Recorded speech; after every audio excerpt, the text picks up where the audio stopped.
Hello everyone, my name is Eric, and today I will recite a poem called The Water Cycle by Helen Moore.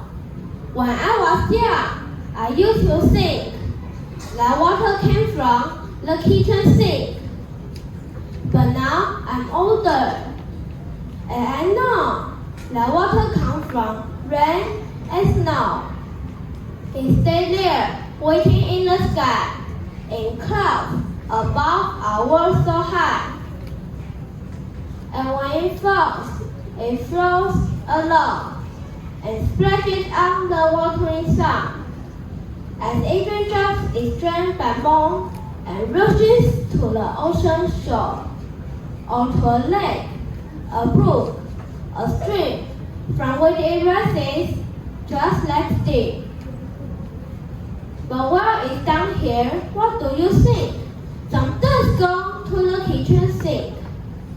That was my recital. Hope you have a wonderful weekend and happy Mother's Day.